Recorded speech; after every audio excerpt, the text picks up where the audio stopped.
Quick question. Why is Pretty Ugly never mentioned in conversations about top 5s?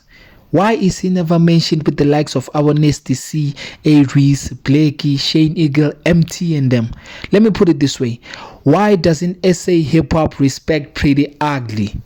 What's popping, Mzansi? This is SA Hip Hop Weekly with What Lusan, and today we'll be uncovering a few pointers on why Pretty Ugly is not respected in the game.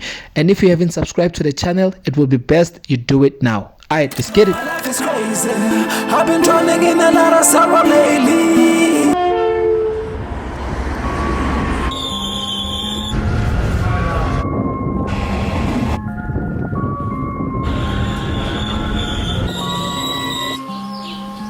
Alright, first things first. Beat selection. Pretty Ugly's beat selection has quite changed over the years. From project to project, whether an album or an EP, you're always gonna get a different sound from the previous one. I mean, listen to You Don't Know Me Yet, and then listen to his recent project, Mad.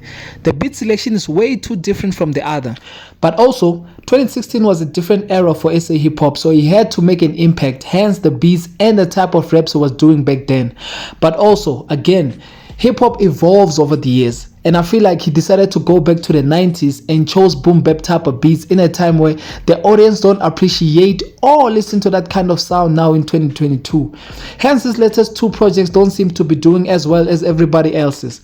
I mean, this man is dropping winter projects in summer. It's turn-up season. I mean, if you had an event and you had to book one person, would you book Blakey with heavy 808 beats, speakers pounding and ish, or Pretty Ugly with the conscious lyrics that will make you feel woke? Exactly.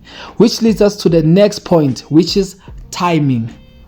Unless if this man still has plans to drop a fire joint, then cool. But if he ain't, then I'd say he got bad timing, bro.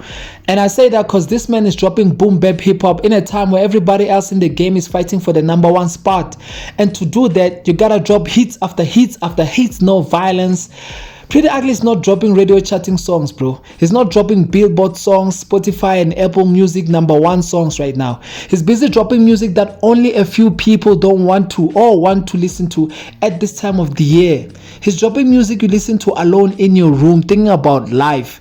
And for that reason, the game don't have respect for him, because the wide range of the audience in SA, not to say they are not ready, but they are just not in the mood for that right now. Like at this time of the year, they just want to vibe and forget about how hard this life thing is. So the timing for this kind of music is not it. Pretty Ugly, this ain't it, bro. Alright, on to the next one. Lyrics. It's safe to say by now, which is 2022 by the way, Pretty Ugly has done almost all kinds of lyrical content. From You Don't Know Me Yet, where he was trying to prove to y'all that, yo, I'm crazy with the punchline rapping, crazy flow switch up and all that a mainstream rapper is supposed to be. Pretty Ugly had it back then. But then also, lyrics have to resonate with a lot of people, and when he started rapping about Abos Kotane, right where the Kotane era had died down, I feel like that's why a lot of people were like, okay man, where are you going with this? Like, you're losing us. Because I mean, you can't go from songs like Come to My Kasi, where you are rapping, to songs like Tela, where the lyrics are watered down. Like, it's no longer strictly hip-hop now. Like, it's just, it was just doing trap. And I get it. When Pretty Ugly released this album, Egypt, it was an era where trap music was booming. MT was on top. Witness the Funk was killing it. Like, y'all remember Witness the Funk? Like, hip-hop was booming back then because of trap at the time. But then trap music is not for everyone, and I feel like that's where Pretty Ugly lost some piece of respect from the fan base, because with his mixtape You Don't Know Me Yet, that was an introduction to Pretty Ugly, who gave us songs full of dope lyrics like Come to My Kasi, Woes that the bros got the juice, the bros got the loose, and songs like Pray featuring Aries and Shane Eagle, bruh, where he went like, yo, I pray for my enemies, I pray you pray for my enemies, bruh.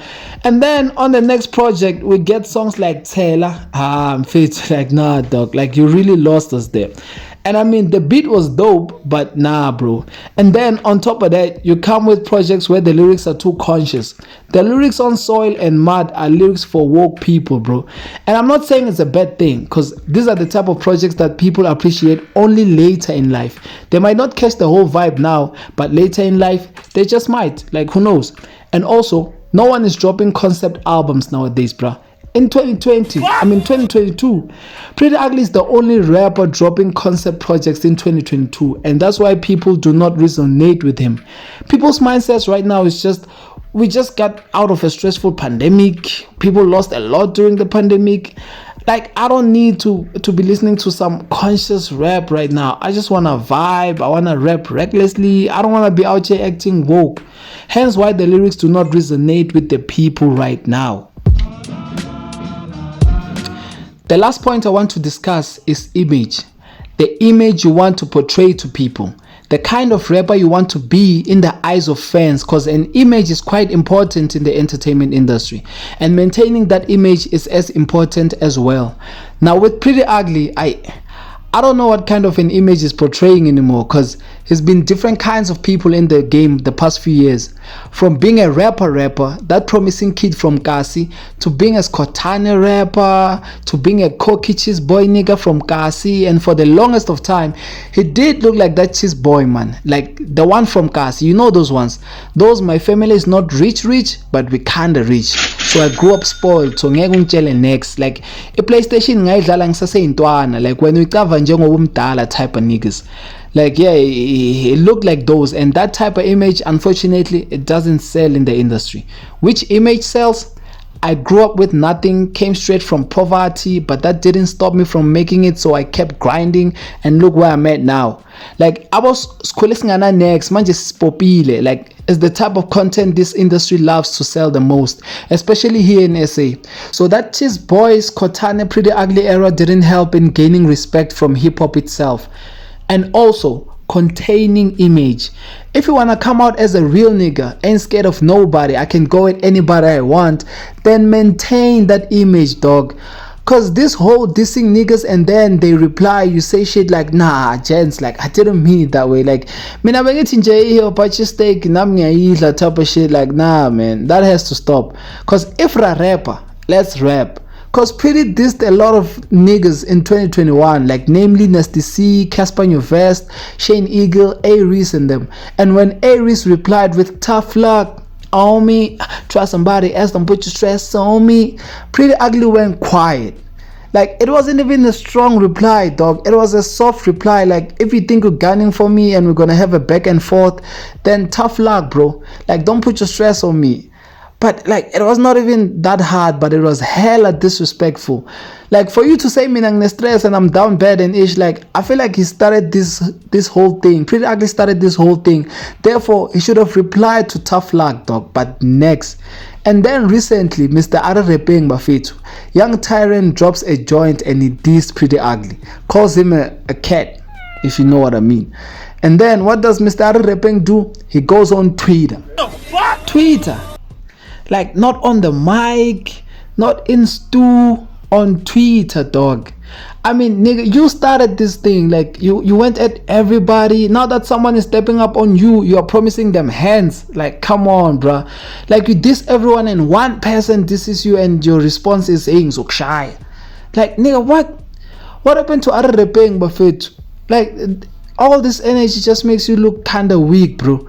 Like, it doesn't make you look strong at all. Like, maybe you thought it would make you look like you, like, yo, I can hold my own, but nah, man. Like, nah. Cause I feel like Priddy Ugly had two options, bruh.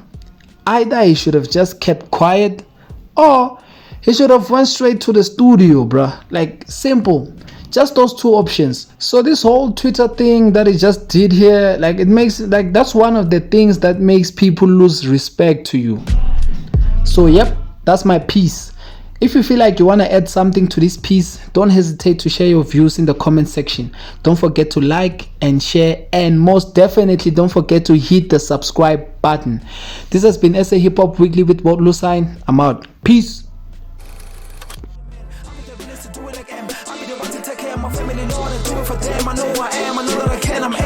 If anybody try to stop me, I do to them what I can't do to able. But sometimes I feel weak with all this pain, so I pray to God, hallelujah. You deliver me from evil, I don't need no Uber. Living in the valley of death, I don't wanna lose you. I've been trying to make it, but gatekeepers got the tools, yeah.